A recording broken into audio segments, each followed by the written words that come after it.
All right, guys, we're going to take a look at a couple of free response questions, okay? All right, so this is how a free response typically looks. You're going to have something with multiple parts, usually A, B, C, D, all right?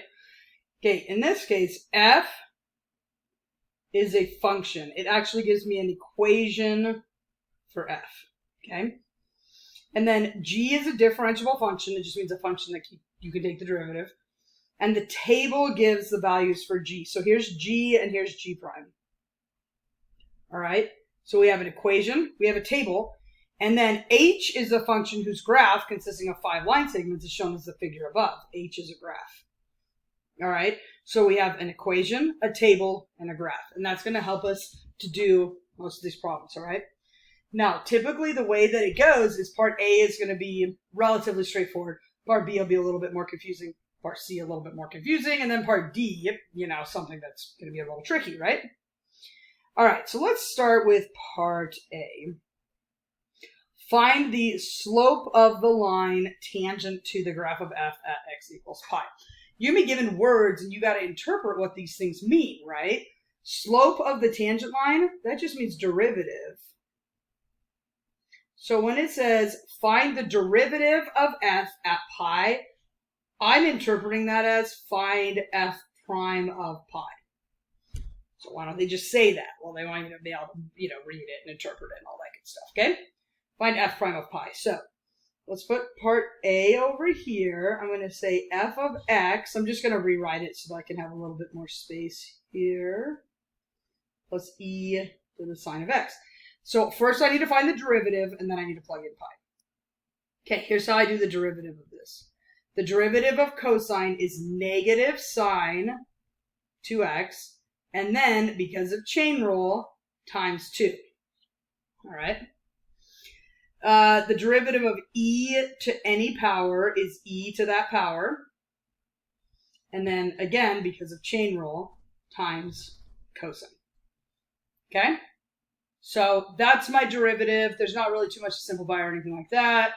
I could move the 2 in front, I guess, and call it negative 2 sine 2x. And then e to the sine times cosine. Okay, now remember it said find the derivative and then find it at pi. So it wants me to plug in pi. Okay, so let's see here. F prime of pi. Okay, this is going to be negative 2 times the sine of 2 pi. And then e to the sine of pi times the cosine of pi. So the trig things that I need to know to be able to do this, all right, I need to know sine of 2 pi, sine of pi, and cosine of pi. All right, so what are we going to do? We're going to go to our trig chart. Okay, let me erase some of this stuff I've been drawing all over here. All right, so I need to find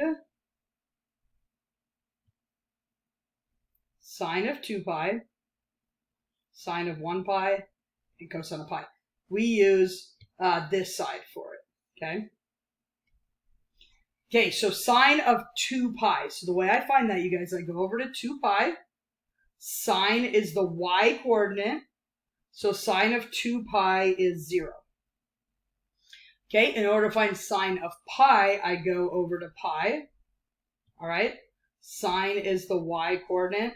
Sine of pi is also 0. And then cosine of pi. So I go back over to pi. Cosine of pi is negative 1. So I get negative 1. All right. So sine of 2 pi is 0, sine of pi is 0, cosine of pi is negative 1. So let's go back here. Let's go like this. Sine of 2 pi is 0. Sine of pi is 0. Cosine of pi is negative 1. So I have negative 2 times 0. And then e to the 0. Now you guys remember, anything to the 0 is 1 times negative 1. So 0 plus negative 1 is negative 1. So that's the answer to part A.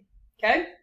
So now we're going to make it a little bit more difficult. In part B, Now check it out. It's introducing a new function, k. And it says k is h of f of x. When you guys see that, a function inside of another function, immediately I want you to think chain rule. All right? Okay, so for part B, I'm going to go ahead and say, okay, k of x is h of f of x. So if I take the derivative of this, so find k prime of pi. So again, I'm taking the derivative, I'm plugging in pi. Okay, now let's think about this really quick. When we do a chain rule, okay, the words we say are derivative of the outside, keep the inside the same, times derivative of the inside. Okay? Now, it wants us to plug in pi. So we're going to do h prime of f of pi, and then f prime of pi. Okay? Now, first I'm going to find f of pi. Now, what does that mean? F is a function. It's right here. F of pi just means I plug pi into my original function. Okay? So I'm going to go ahead and go up here and find f of pi. So plugging it into the original function. So I need to know cosine of 2 pi and then e to the sine of pi. So the two trig things that I need to know here are cosine 2 pi, sine pi. Okay? Back to my trig chart. Cosine of pi, oh no, sine of pi is 0, and then it wanted me to find cosine of 2 pi. Okay, here's 2 pi. Cosine is the x-coordinate. Cosine of 2 pi is 1. All right, so it wanted sine pi, cosine 2 pi. All right, here we go. Cosine of 2 pi is 1. Sine of pi is 0. E to the 0 is 1. 1 plus 1 is 2. What did I just find? I found f of pi. Okay? Okay, so coming back down here, h prime f of pi is 2. Now the next thing I'm going to find is f prime of pi. I already did that in number 1. Find f prime of pi. That's another thing about free response. A lot of times, like the second part of the question is asking for the answer for the first part. So remember right down here, we were doing f prime of pi, and I got -1. So that's -1. Okay, now I need to do one more thing. I need to do h prime of 2. Again, because it was a chain rule, I had to find the inside, now I'm going to go to the outside.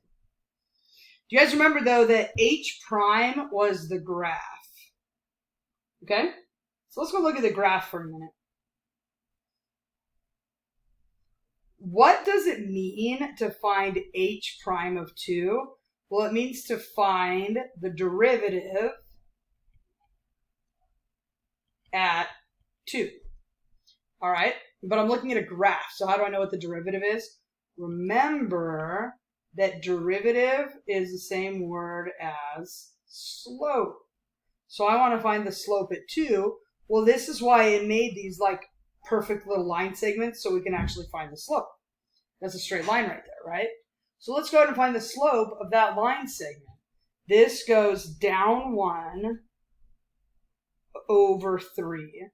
So the slope at 2 is -1/3. So guess what? The derivative at 2 is -1/3. Okay, so I'm going to come down here. I'm going to put this in. All right, this is going to be -1/3 times -1. So I get 1/3. Okay? All right. Ooh, that was just A and B. Okay, let's move on to part C. Oh my goodness. Okay, in part C, we have another function, m. Okay, I'm going to write this down here. M of x is g of -2x times h of x. and I want to find m prime of 2. So I'll come back to that in a second, but let's go to here. Okay. You guys see, when I look at this, I'm already like, ooh, product rule. And then within product rule, ooh, chain rule. Okay? Remember, G is some function, I don't know what it is. I just have that table. H is some function, I don't know what it is. I just have that graph. Okay? But let's just follow the product rule, right? Now, you guys know the product rule goes like this. Derivative of the first. And if it like helps you to kind of break it up like this, do it. Times the second. And then the first. And then derivative of the second. Okay? All right. Derivative of the first, little tricky. I'm going to come back to that. The second is just h of x. The first is just g of negative 2x. And derivative of the second is h prime of x, because it's the derivative of the second. Now, the derivative of the first. All right, we got to use a chain rule here. So kind of like pretend for a second like I'm just doing this. Like none of that is there or whatever, right? Pretend like I'm just doing the derivative of this, okay? Well, it's going to be g prime. The derivative of g is g prime of negative 2x times negative 2. Okay? That looks kind of crazy, but hopefully you guys are with me on this. Just erase this so it can be a little bit more clear here. Okay. All right, so that looks a little insane, right? Well, I'm going to go ahead and try to find m prime of 2. Just like plug these things in like one thing at a time, all right? Okay, this is going to be g prime of negative 4, because I'm plugging it in, negative 2 times 2. It's going to be times negative 2, that negative 2 is just going to chill there, times h of 2. All right? Then this is going to be g of negative 4, and then h prime of 2. So again, basically what I'm doing is I'm plugging in 2, so that gives me negative 4. I'm plugging in 2, so that's 2. Negative 4 gives me 2. All right? And, okay, so if you guys see this, I have something of g prime I need to find. That's just a number. I just don't want to forget about that. I have an h, I have a g, and I have an h prime. Okay, let's start with the g stuff first. That's from the table, and it wants to know g prime of negative 4 and g of negative 4. So let's look at the table. All right, here we go. G prime of negative 4 is negative 1, and g of negative 4 is 5. So I'm just reading those values directly off the table, okay? So g prime was negative 1. G of negative 4 was 5. That had a negative 2.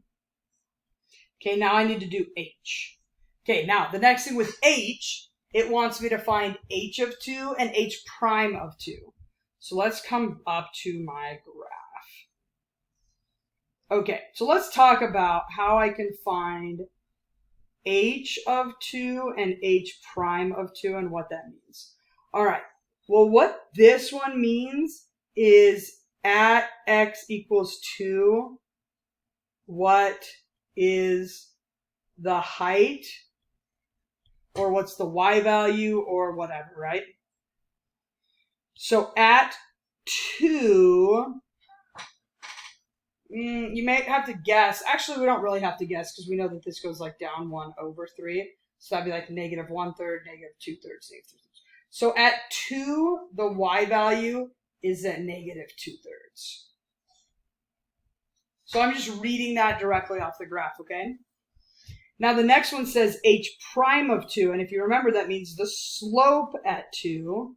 We already talked about this, but again, just as a reminder, the slope means it goes down 1 over 3. So it's negative 1 over 3. Okay, so that's how I read the graph. H of x would be the y value. H prime would be the slope at that value. Okay? All right. H of 2 was negative 2/3. H prime of 2 was negative 1/3. Holy cow. Okay, a negative times negative is a positive. 1 times 2 times 2/3 is 4/3. Positive times a negative is negative. 5 times 1/3 is 5/3. And 4/3 minus 5/3 is negative 1/3. Okay? Free response questions are typically scored out of like 9 points. All right? And so on something like this, it would be like, I don't know, like maybe 2 points a piece or 2 or 3 points a piece. And then it'd be like, if you got the derivative, you get a point. If you plugged it in correctly, you get a point, like stuff like that. Okay? I thought I was done. I'm super not done. There's still a letter D. So here is what we're going to do. Hang on. Make this a little bit smaller. Make room for letter D. Aha. All right, here we go. My goodness. Okay, so letter D. Is there a number C? So C is a letter, but it's going to represent a number here. Is there a constant somewhere in the closed interval -5 to -3? And this is talking about G prime. So G means I'm looking at the table. Okay. -5 to -3. So the first thing is it's telling me between -5 and -3. Okay, so only in that little part of the table. Is there a number where the derivative would equal -4? And then this is always important when they put that stuff on a free response question. We have to like kind of prove or like say why, okay? Would it have to equal -4 somewhere? Well, as I look through here, it's like this is at -3, this is at -1, and then it goes up to 4. So is there anywhere between -5 and -3 where G prime has to equal -4? You guys, the answer to that is actually no. I'm going to try to like explain this to you on a graph of G prime, let's say. Say I start out at -5 and I'm at -3, okay? And then the next thing I know is that at -4, I'm at -1. And then the next thing I know is that at -3, I am at +4. So somehow I'm like all that between there and there. Does it have to cross through -4 somewhere? No. It has to hit all the numbers between -3 and +4. Like it has to hit all those, but it's not going to come down and hit -4. And then how do we justify this? So this is where, we'll learn to do by the intermediate value theorem. There would have to exist a C on the interval -5 to -3. There'd have to exist something on that interval between, I should say like this. For all values between -3 and 4. But -4 is not between those numbers. Okay, it's like something like that, right? So that's what you guys are going to do if you, come across having used like intermediate value theorem or something. Again, this is not like, oh, you're definitely going to have a question like this on your test. It's not really like that, you guys. It's more like you just kind of got to remember everything that we've covered in all the different contexts and stuff, all right? Don't let that stress you out. Okay. Let's go ahead and look at this second free response question, all right? The function f is defined by, this is a very interesting equation, between -5 and 5. First thing it wants to do is find f prime. Okay, so that's cool. Typically, part A is something that's reasonably manageable. Okay, this is a chain rule. You guys remember the derivative of a square root is like 1 over 2 square root. And then I do times the derivative of the inside for chain rule. Well, the derivative of 25 is 0, and the derivative of negative x squared is negative 2x. Okay, so I can simplify that if I want. And that's my first derivative, okay? So that's part A. Write equation of the tangent line at negative 3. We know how to do that, right? Whenever we see the words equation of the tangent line, we're going to write y minus y1 is m x minus x1. And we're going to fill in our spots. We need to find x1, y1, and m. Okay, x1, it gives to me right there. y1 means I plug negative 3 into the original problem. So I get the square root of 25 minus negative 3 squared. So that's the square root of 25 minus 9. That's the square root of 16, which is 4. M means I plug this value into the derivative, okay? So now I got to plug negative 3 into the derivative. So I'm going to go ahead and find f prime of negative 3. So this is the derivative right here where I'm plugging it into. So that'll be negative negative 3 over the square root of 25 minus negative 3 squared.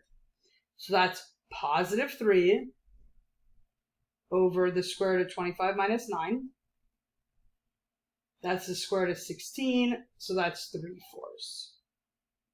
Okay, so time to write the equation of my line, right?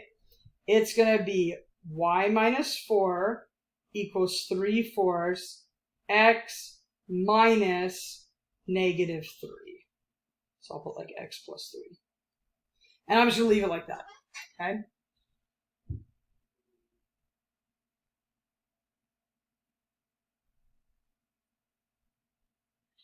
Okay, next, part C.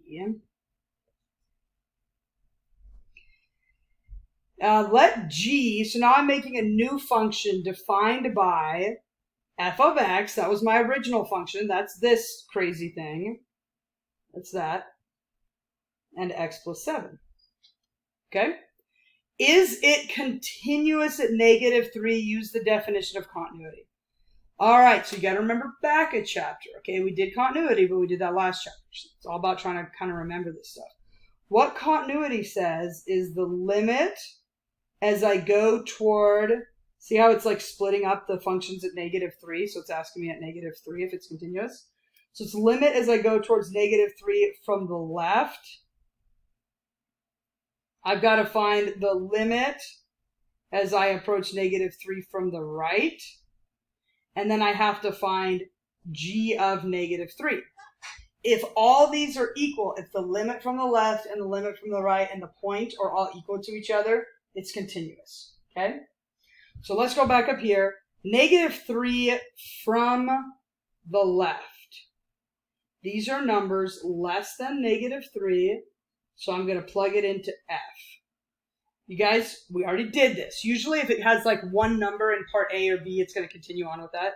So from the left, I'm just plugging in negative 3 to f. Okay, I did that up here. That equals 4. Okay? I just plugged it into the original problem. All right, negative 3 from the right. I'm going to plug that into there. So what's the limit as I go toward negative 3 from the right? Well, it's going to be negative 3 plus 7, which is 4. Ooh, we're looking good so far. Now, this represents the point. And the point is where it equals negative 3. And if I look, right here it equals negative 3, which means I'm plugging it into f, which I already did, which is 4. Okay? These are all equal to each other. So what I say is that g of x is continuous at x equals -3 because the limit